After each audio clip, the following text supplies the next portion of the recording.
pagkakasala at linisin sa aking kasalanan. Tawanan mo ako, O Diyos, ayon sa iyong kabutihan,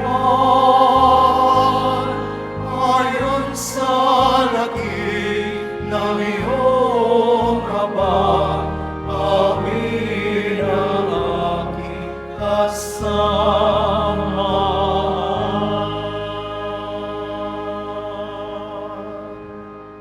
Sa ngalan ng Ama at ng Anak at ng Espiritu Santo, Amen. sumainyo ang Panginoon. At sumayo rin.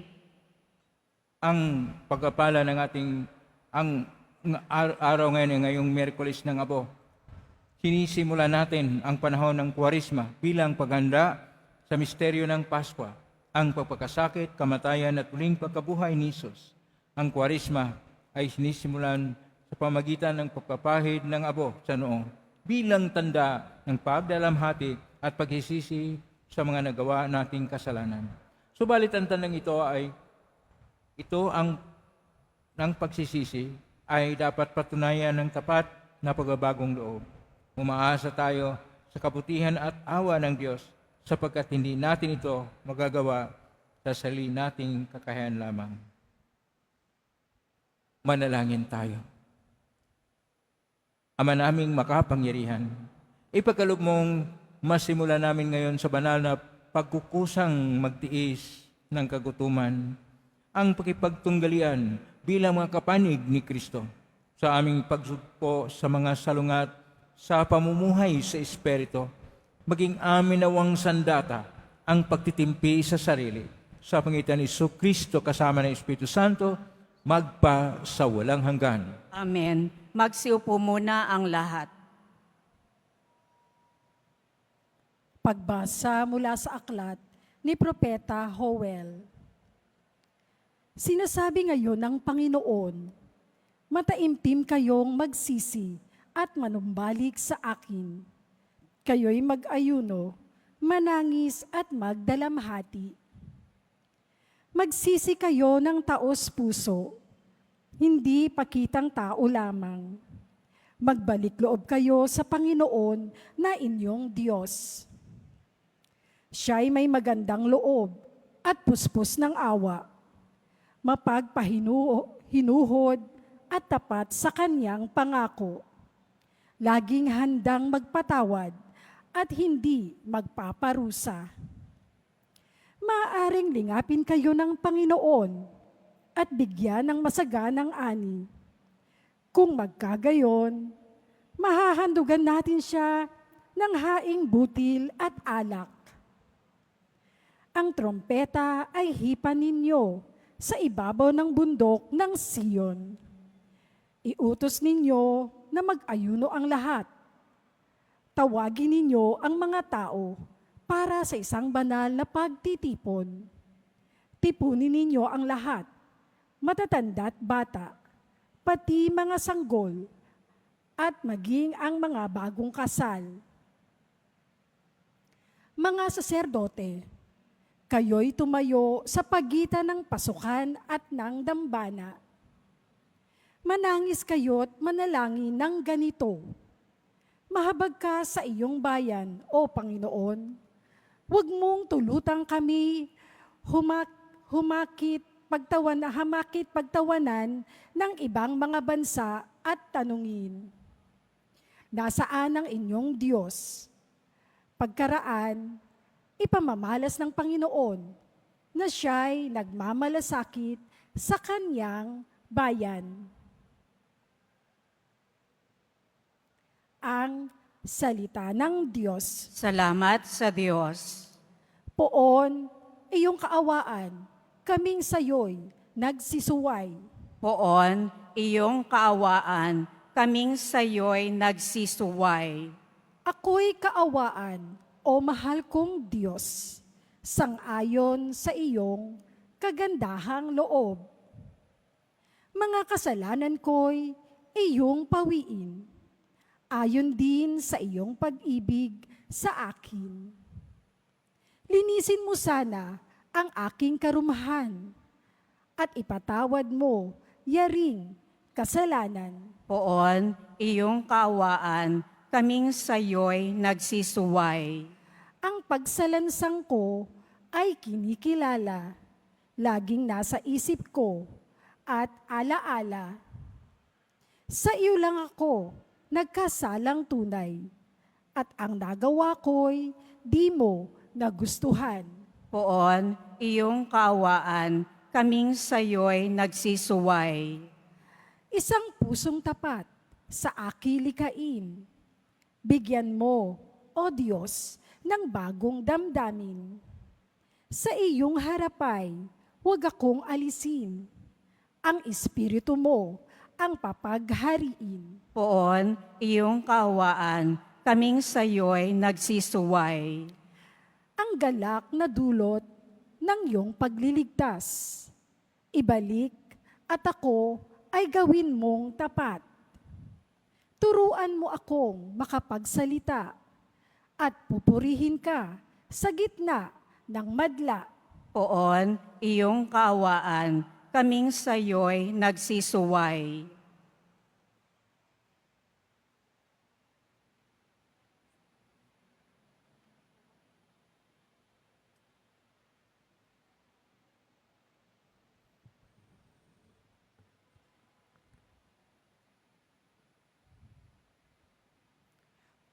Pagbasa mula sa ikalawang sulat ni Apostol San Pablo sa mga taga-Korinto. Mga kapatid, ako'y sugo ni Kristo. Parang ang Diyos na rin ang namamanhik sa inyo sa pamamagitan ko. Makipagkasundo kayo sa Diyos. Hindi nagkasala si Kristo, ngunit dahil sa atin, siya'y ibinilang na makasalanan upang makipag-isa tayo sa Kanya at mapabanal sa harapan ng Diyos sa pamamagitan niya. Yamang kami mga katulong sa gawain ng Diyos, ipinamamanhik namin sa inyo na huwag ninyong sayangin ang pagkakataong ibinibigay sa atin ng Diyos, sapagkat sinasabi niya, sa kaukulang panahon ay pinakinggan kita. Sa araw ng pagliligtas, sinaklolohan kita. Tingnan ninyo, ngayon na ang panahong nararapat. Ngayon ang araw ng pagliligtas.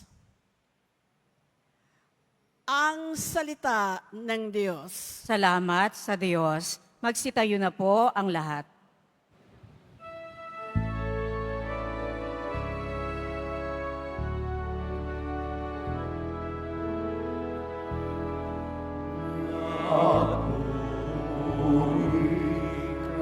Kami sa'yo, Panginoon Jesu Cristo. Nagpupunin kami sa'yo, Panginoon Jesu Cristo. Kapag ngayon'y napakinggan ang tinig ng pong mahal, huwag nanin yung hadlangan,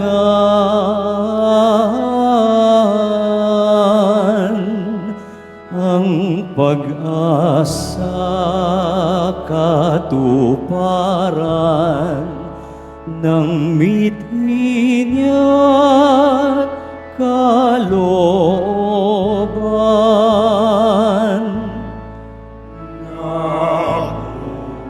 Nabuhin kami sa'yo, Panginoon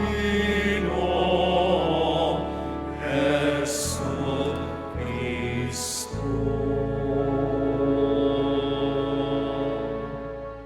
Sumainyo ang Panginoon. At sumayo rin. Ang mabuting balita ng Panginoon ayon kay San Mateo. Papuri sa iyo, Panginoon. Noong panahon yon, sinabi ni Jesus sa kanyang mga alagad, pag-ingatan ninyo na huwag maging pakitang tao lamang ang paggawa ninyo ng mabuti.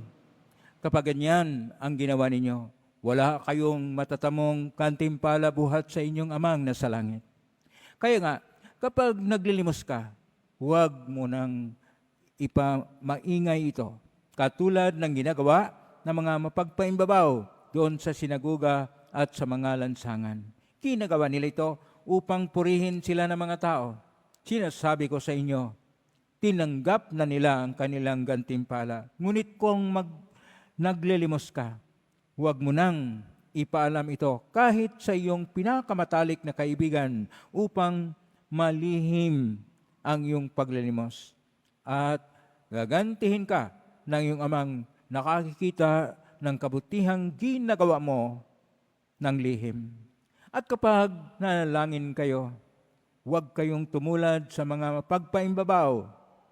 Mahilig silang manalangin ng patayo sa mga sinagoga at sa mga panulukang daan upang makita ng mga tao. Sinasabi ko sa inyo, tinanggap na nila ang kanilang gantimpala. Ngunit kapag mananalangin ka, pumasok ka sa iyong silid, isara mo ang pinto, saka ka manalangin siyang amang hindi mo nakikita at gagantihin ka ng iyong amang nakakikita ng kabutihang ginagawa mo ng lihim. Kapag nag-aayuno kayo, huwag kayong magmukhang malungkot tulad ng mga mapagpaimbabaw. Hindi sila nag-aayos upang malaman ng mga tao na sila'y nag-aayuno. Sinasabi ko sa inyo, tinanggap na nila ang kanilang gantimpala. Kapag ikaw ay nag-aayuno, mag-ayos ka ng buhok at maghilamos upang huwag mapansin ng mga tao na nag-aayuno ka. Ang inyong amang hindi mo nakikita ang siyang lamang nakakaalam nito. Siya na nakakita ng kabutihang ginagawa mo ng lihim, ang gaganti sa iyo. Ang mabuting balita ng Panginoon. Pinupuri ka namin, Panginoong Heso Kristo. Magsiupo muna ang lahat. Isang mapagpalang araw po sa inyong lahat. Purihin po natin ang ating pong Isus Nazareno. Nasa Miyerkules po tayo ng Abo. At ang ibig sabihin dito, na ito po ay magtuturo sa atin na tayong lahat ay mga marupok at nanggagaling sa lupa at dahil galing tayo sa alikabok tayo uwi. Pero kung ang ating Panginoon ay siyang nagdala sa atin sa isang panibagong antas na kapag tayo ay maniwala sa ating Ibanghelyo na napakinggan mula sa ating Panginoong Hesus, magkaroon tayo ng isang bagong buhay. Kaya po, ngayong araw, ang pinakamatanyag na salita sa tatlong pagbasa ay ang salitang pagbabalik loob. Sa salitang Hebreo, Aramaiko, na ito yung salita ng ating Panginoon, ang pagbabalik loob ay teshuvah. Ibig sabihin, balik sa Diyos.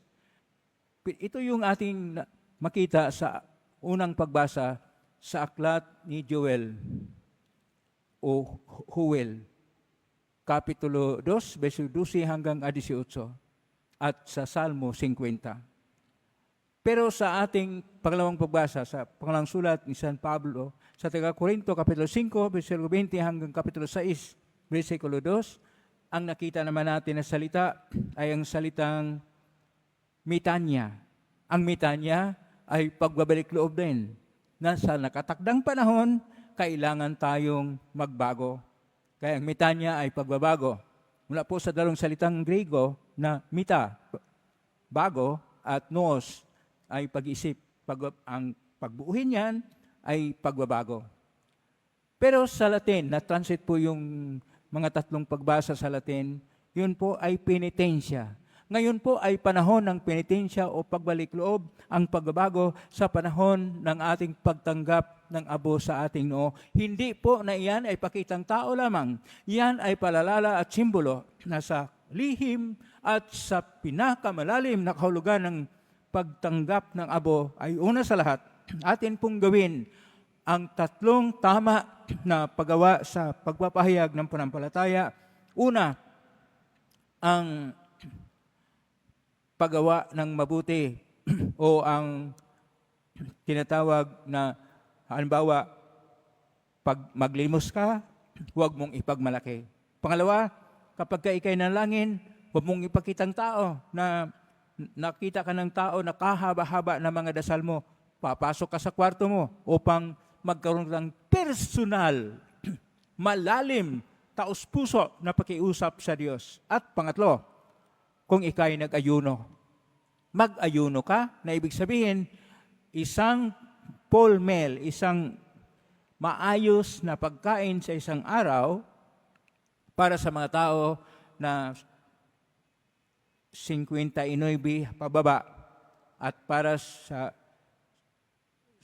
lahat ng mula tinatawag na kaya ng mag-ayuno, 14 hanggang sa pinaka matanda ay ang hindi kakain ng karni o tinatawag na yon ay ang ating pagtitimpi o ang ating pagpigil sa pagkain sapagkat ang atin pong natitipon sa ating pagkontrol ng pagkain ay atin pong ibibigay sa mga taong hindi makakain, sa mga mahirap at mga dukha. Ang kahulugan po ng pag-ayuno ay hindi po ikaw ay mag-diet o hindi kakain dahil lang sa isang tradisyon o dahil lang sa isang kung anong ginagawa na sinusunod mo. Ang abstinensya o hindi pagkain ng karni at ang pag-ayuno o ang pagkain lang ng isang pagkain sa isang araw tuwing Miyerkules ng Abo at lahat ng Biyernes sa panahon ng Kwaresma ay hindi po pakitang tao.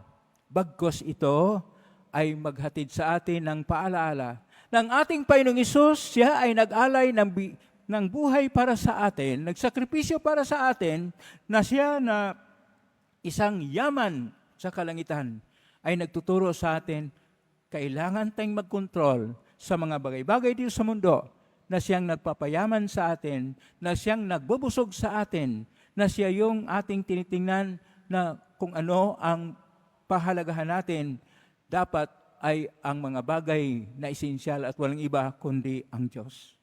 Kaya ngayong Miyerkules ng Abo, sa pagtanggap ninyo ng abo sa inyong noo, hindi po yan marka ng kayo ay Katolikong Kristiyano.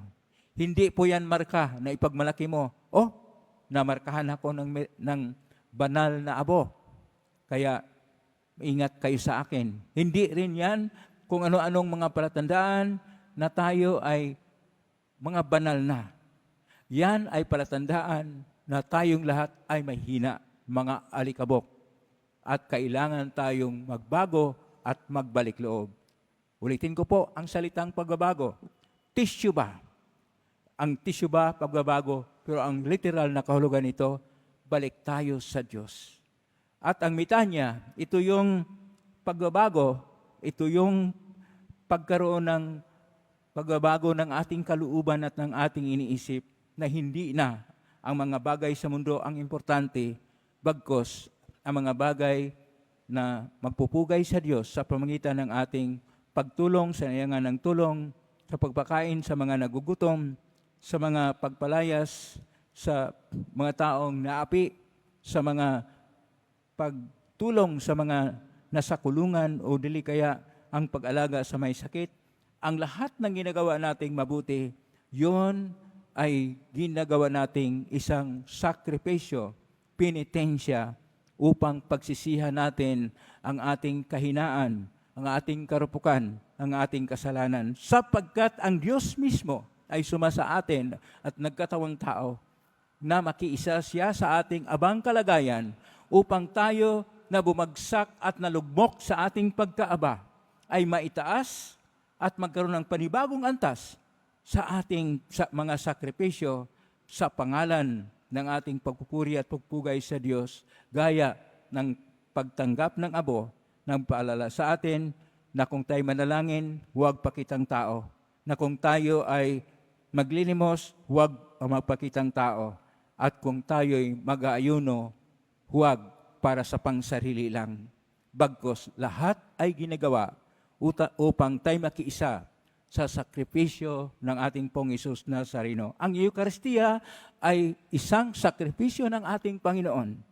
At lagi tayong pinaalaala, Kanya pong ibinahagi ang Kanyang katawan at dugo upang tayo marunong magbahagi ng dekalidad ng ating dekalidad na panahon, dekalidad na kakayahan, dekalidad na mga biyayang material sa ikabubuti ng ating kapwa at higit sa lahat sa ating pagpupuri sa Diyos. Kaya ang tunay na kahulugan nito, pagbabalik loob. Pakisabi sa katabi mo, magbalik loob ka. Magbalik loob tayo, magbago tayo, sapagkat ang tunay na pagbalik loob ay ang pagkilala sa grasya ng Diyos na siya'y nagmahal sa atin kahit hindi tayo karapat-dapat. Magbago ka, sapagkat kung hindi ka marunong magbago, hindi ka marunong magmahal ng totoo bilang Kristiyano. Kapag ka hindi tayo nagbabago, ginagawa lang nating parang laruan ang panahon ng pagtanggap ng abo. Ngunit kung tayo'y tunay na umibig at nagmamahal, ang ating ginagawa ay simbolo ng pag-ibig sa Diyos at pagmamahal sa kapwa-tao na minsanan sa buhay natin, kailangan tayong magtitika, magsakripisyo, magbalik loob upang tayo'y magkaroon ng buhay na may kabanalan sapagkat sumang-ayon tayo na makilakbay ni Kristong nagpasan ng cross, nagsakripisyo para sa atin upang tayo bigyan ng buhay na ganap at tigasya. Kaya purihin natin ang ating Pong Hesus Nazareno. Sa paglalagay po ng abo, ito po ay ipapahid sa ating mga noo. Paunawa lamang po ng mga nakaupo lamang sa pinakaunahan ng ating simbahan ang pipila para malagyan ng pari ng abo sa kanilang noo upang hindi lubos na mantala ang pagdiriwang ng misa. Ang iba naman ay maaaring pumunta pagkatapos ng misa sa mga tent sa labas ng simbahan sa BPI Quezon Boulevard, Plaza San Juan Bautista at Plaza Miranda. Ang ating mga lay ministers ang maglalagay ng abo. Panatilihin po natin ang pagpila ng maayos. Sundin po natin ang ating mga ihos o ushers. Magsitayo na po ang lahat. Minamahal ko mga kapatid, manalangin tayo sa amang mawikapal upang ang abong sa ulo natin ilalagay para ipahiwatig ang pagbabagong buhay ay marapatin niyang gawaran ng kanyang pagpapala at malaking pagmamahal. Ama naming mapagpatawad, kinukup mo at itinatampok ang umaamin sa kasalanan at inalugod mo ang mga pagbagong buhay. Dinggin mo kami at kupkupin sa pagkakaloob mo ng pagpapala bilang pagtatampok ng iyong mga lingkod na naglagay ng abo sa ulo. Sa pagganap ng 40 araw na paghahanda para sa Pasko ng pagkabuhay, marapatin mong kami maging dalisay para sa pagdiriwang ng tagumpay ng anak na siyang namagitan kasama ng Espiritu Santo, magpa sa walang hanggan. Amen. Magsiupo muna ang lahat.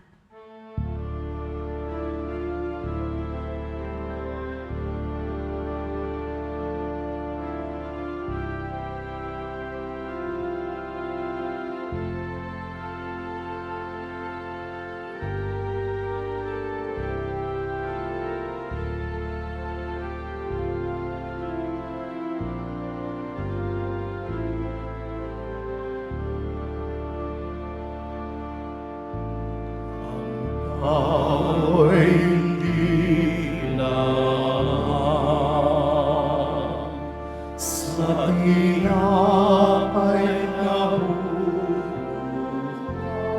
buhay, bagos pati sa mga salitang nagmumula sa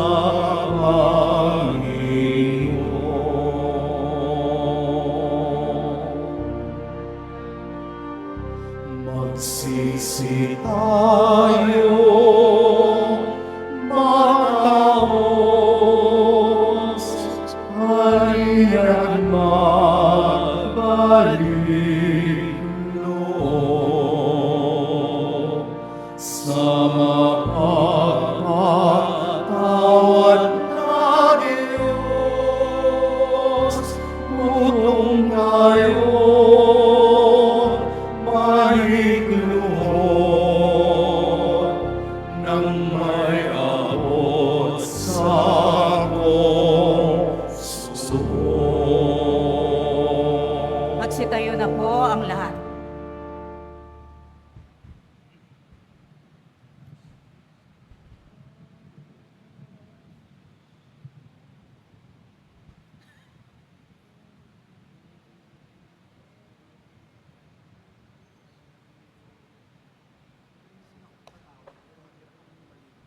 Minamahal ko mga kapatid, sa pasimula ng aming 40 araw na paglalakbay ngayong panahon ng Kwaresma, kami dumudulog sa iyo, Ama, para sa biyaya ng buong pusong pagbabalik loob, pagsisisi at pagmamalasakit sa kapwa. Taglay ng matibay na panampalataya, kami dumadalangin. Panginoon, dinggin mo kami.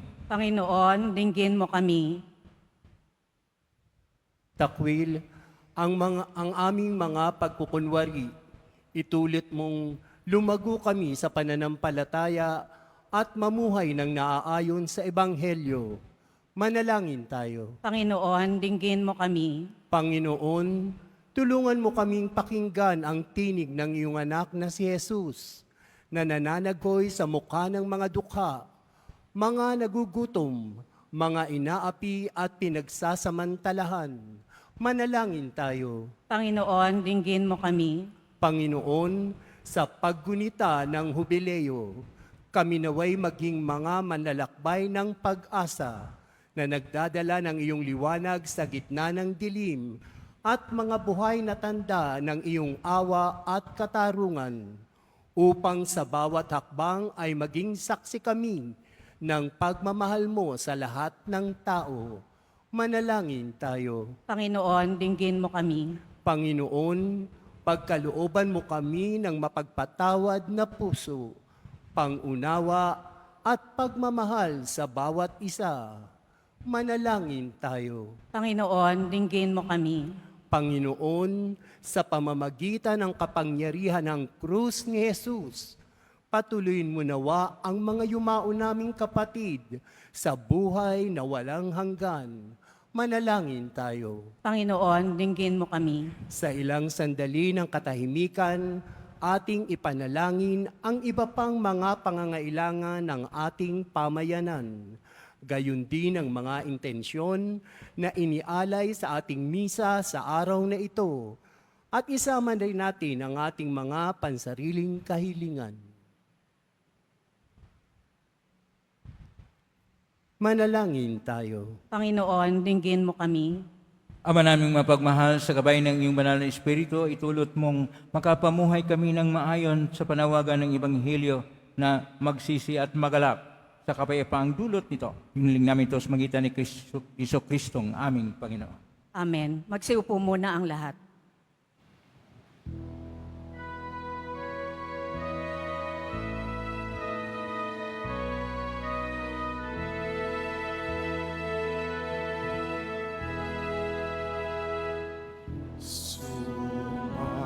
Sumasamo kami sa'yo.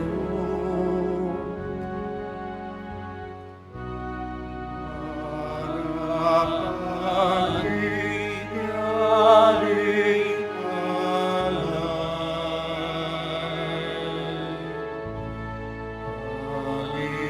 Panginoon, tanggapin mo.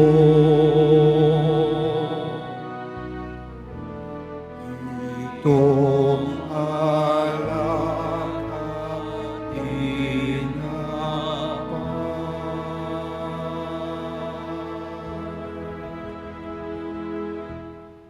at Magsitayo na po ang lahat. Manalangin kayo kapatid upang paghain natin ay kalugdan ng Diyos amang makapangyarihan. Tanggapin nawa ng Panginoon itong paghahain sa iyong mga kamay, sa kapurihan niya at karangalan, sa ating kapakinabangan at sa buong sambayanan niyang banal.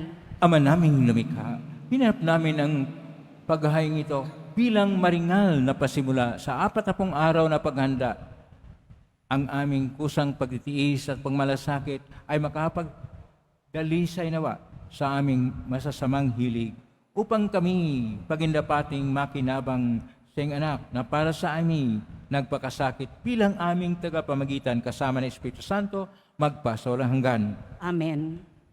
Sumainyo ang Panginoon. At sumayo rin. Taas sa Diyos ang inyong puso at diwa. Tinaas na namin sa Panginoon. Pasalamatan natin ang Panginoong ating Diyos. Marapat na siya ay pasalamatan. Ama ng kapento na marapat ni kay aming pasalamatan hitan si Kristo na aming Panginoon sa aming kusang pagtitiis ng hirap. Tinutulungan mong aming may tumpak ang kaminas ng pagsalungat sa panagutang iyong iniatas sa aming pagtulad sa anak mong mahal. Nagpakasakit para sa tanan ang pagsisikap namin yung kinalugdan upang ang pagpakabuti namin yung ikinarangal. Kay kaisa namang hel si awit ng papuri siyang pay sa kalangitan, kami nagbumingi sa kadakilaan.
Magsiluhod po ang lahat.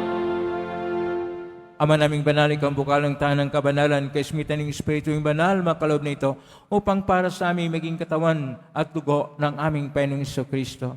Bago niya pinagtisang kusang loob na maging handog, hinawakan niya ang tinapay, pinasalamatan kanya, pinaghati-hati niya yon, iniabot sa kanyang malagad at sinabi, "Tanggapin ninyong lahat ito at kanin. Ito ang aking katawan na ihandog para sa inyo."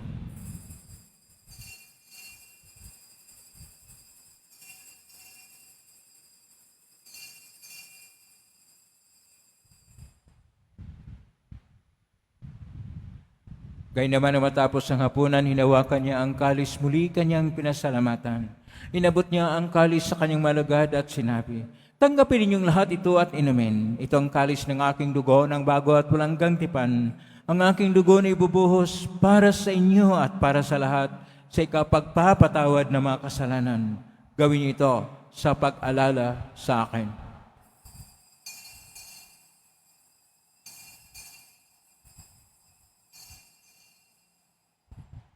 Tumayo na po ang lahat. Ang misteryo ng pananampalataya. Si Kristo'y namatay, si Kristo'y nabuhay, si Kristo'y babalik sa wakas ng panahon. Ama, ginagawa namin yan ang pag-alala sa pagkamatay at muling pagkabuhay niya na kahit naalay namin sa iyo. Ang tinapay nagbibigay buhay at ang kalis na nagkakaloob ng kaligtasan. Kami nagpapasalamat. Dahil kami narapat na tumayo sa harap mo para maglingkod sa iyo. Isinasamo namin kaming magsasalo-salo sa katawan at dugo ni Kristo ay mabuklod sa pagkakaisa sa pamagitan ng Espiritu Santo. Ang malingapin simbahang laganap sa buong daigdig. Pususin kami sa pag-ibig kaisa ni Francisco na aming Papa at ni Jose na aming Obispo at ng Tanang Kaparian. Alalahanin mo rin mga kapatid naming nahimlay, may pag-asang sila muling mabuhay ganyan lahat ng mga pumanaw. Kaawaan mo sila at patuloyin sa iyong kaliwanagan. Kaawaan mo lipatin kaming lahat na makasalo siyang buhay na walang wakas, kaisa ng mahal na Birhen Maria na Ina ng Diyos, ng kabiyak ng puso niyang San Jose, kaisa ng mga apostol, San Juan Bautista, San Roque, ni San Lorenzo Ruiz de Manila, ni San Pedro Calungsod at ng lahat ng mga banal na namuhay sa daigdig ng kalugod-lugod sa iyo. Maipagdiwang nawa namin ang pagpupuri si karangal mo sa pagitan ng anak na aming Panginoong Jesucristo. Sa pamamagitan ni Kristo, kasama niya at sa Kanya, ang lahat ng parangal at papuri ay sa iyo, Diyos amang makapangyarihan, kasama ng Espiritu Santo, magpasawalang hanggan.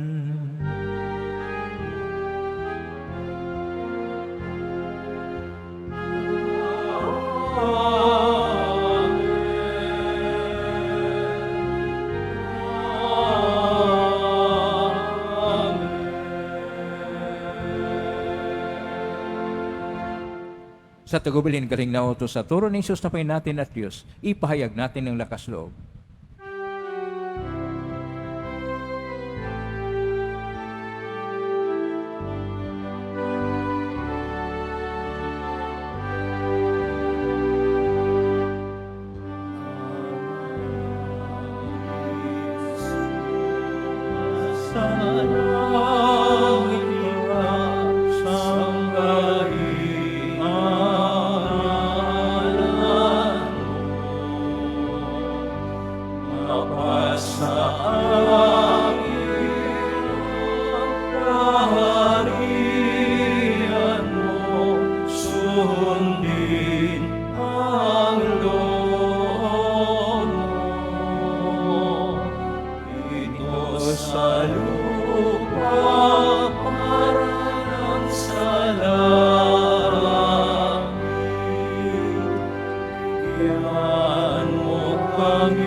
Namin kami adya sa lahat ng masama, pagkaluban ng kapayapaan araw-araw, iligtas sa kasalanan at sa lahat ng kapahamakan, samantalang aming pinanabikan ang dakilang araw ng pagpapahayag ng tagapagligtas naming si Jesucristo. Sapagkat iyo ang kaharian at ang kapangyarihan at ang kapurihan magpakailanman. Amen. Panginoong Jesucristo, sinabi mo sa mga apostol, kapayapaan ang iniiwan ko sa inyo, ang aking kapayapaan ay binibigay ko sa inyo. Tunghayan mo ang aming panampalataya at huwag ang aming pagkakasala. Pagkalooban mo kami ng kapayapaan at pagkakaisa ayon sa iyong kalooban kasama ng Espiritu Santo, magpa sa walang hanggan. Amen. Ang kapayapaan ng Panginoon ay laging sumainyo. At sumayo rin. Magbigayin kayo ng kapayapaan sa isa't isa. Kapayapaan, peace be. Kordero ng Diyos, na nag-aalis ng mga kasalanan ng sanlibutan, maawa ka sa amin. Kordero ng Diyos, na nag-aalis ng mga kasalanan ng sanlibutan, maawa ka sa amin. Kordero ng Diyos, na nag-aalis ng mga kasalanan ng sanlibutan, ipagkaloob mo sa amin ang kapayapaan. Lumuhod po ang lahat. Ito ang kordero ng Diyos. Ito ang nag-aalis na makasalanan ng sanlibutan.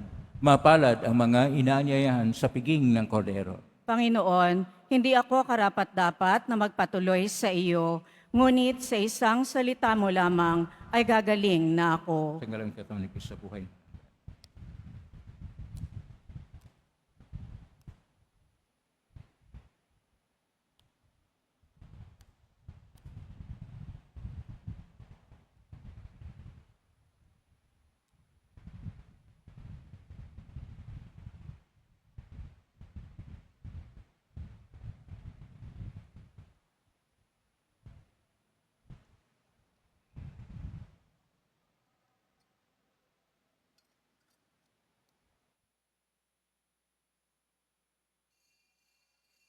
Para sa lahat ng tatanggap ng banal na komunyon, sasagot po tayo ng amen pagkasabi ng pari o ng lay minister ng katawan ni Kristo at isubo agad sa bibig bago umalis sa harapan ng pari o lay minister. Sumunod po tayo.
Mga paalala sa mga nagsisimba.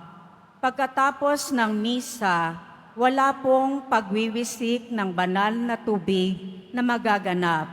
Ang pagpapahid ng mga abo ay gaganapin sa labas ng ating simbahan. Meron po tayong mga station sa mga sumusunod na lugar. BPI Quezon Boulevard, Plaza San Juan, at Plaza Miranda. Pinakikiusapan ang lahat na ang tanging labasan o exit ay sa Quezon Boulevard at sa Plaza San Juan lamang. Iwasan po natin ang magtulakan. Sumunod po tayo. Maraming salamat po sa inyong pagdalaw at pagsisimba sa Basilica Menor at Pambansang Dambana ni Jesus Nazareno. Tumayo na po ang lahat. Manalangin tayo.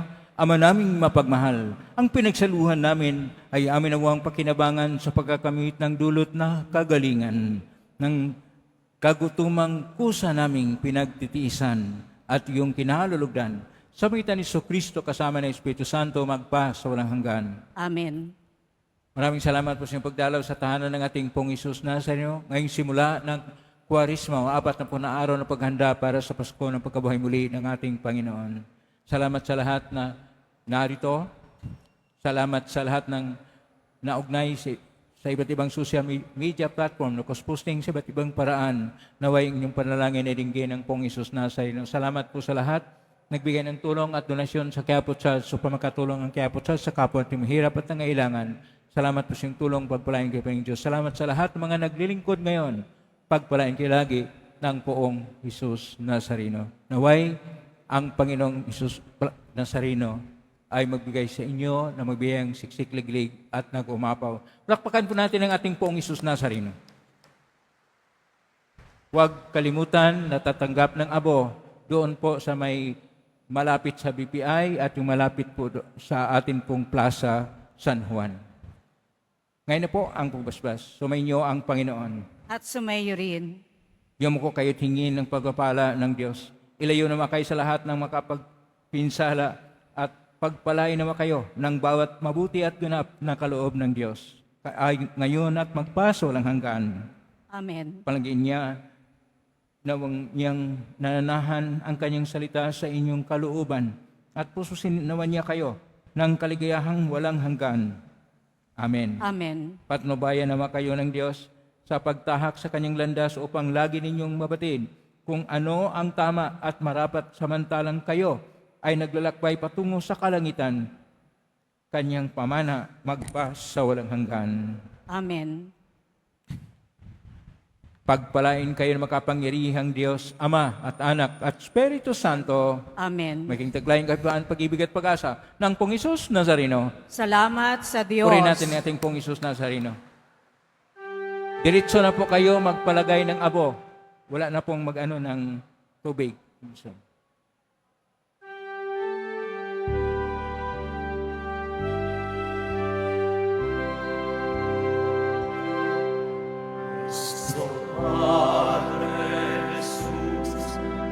Nazareno, sinasamba